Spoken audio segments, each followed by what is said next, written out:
Կասենք որ Փաշինյանը թերքա հպատակ է, ինքը եկել է ծառայել է թերքերի համար, դուք չեք հավատա, որովհետև իրեն ոչ հետևել եք, ոչ կարդացել եք իրեն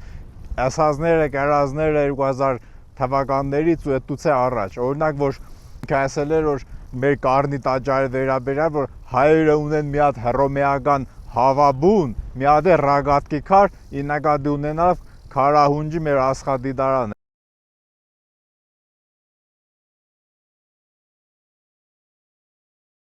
Մարդը вообще մեզի չի սիրել։ Մեր ոչ մի բանը ինքը չի սիրել։ Մեր ամեն ինչը ինքը աղավաղել է ու կաղավաղ է։ Ու հեմ մի քանի օր ինքն է դարձել է Հայաստանի Հանրապետության վարչապետ, դա ինքը օֆիցիալ ուռևնի վրա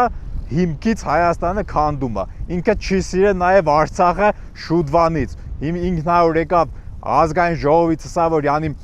միջազգային հանրության կողմից ճնշում կա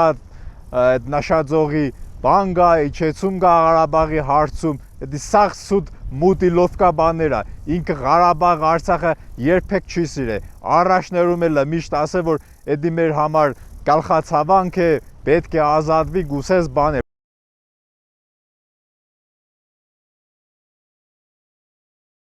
Բայց դուք այնքան անգարագ եք իրեն աջակիցների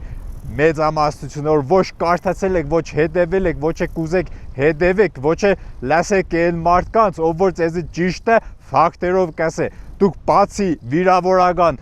կոմենտարիա գրելներից ու իրար վրա աղբ նետելուց ուրիշ ոչ մի բանի ունակ չեք։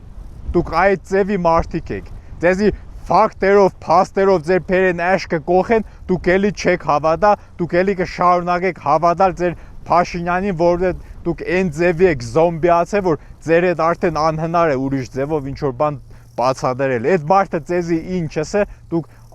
հալած յուղի պես կենթունեք, որովհետև ունակ չեք ոչ մի բանի։ Դուք ոչ մտածելակերպ ունիք, ոչ է բան։ Դուք զոմբիացել եք, դուք ձեր կարծիքը չունիք։ Եթե եկվան Փաշինյանն էլ լսե Արցախը Հայաստանն է, պետք է երթանք ազատագրենք, դուք էլի իրեն բան գնեք, կաջակցեք, կհավատաք ու հետևից կետակ։ Բայց որ կսե դու ադրբեջանական է ու պետք է ազատվենք, դուք էլի համաձայնվեք ու կասեք հա ադրբեջանական է։ Այդ ձևի մասսա եք դուք, ամոթ ծեզի։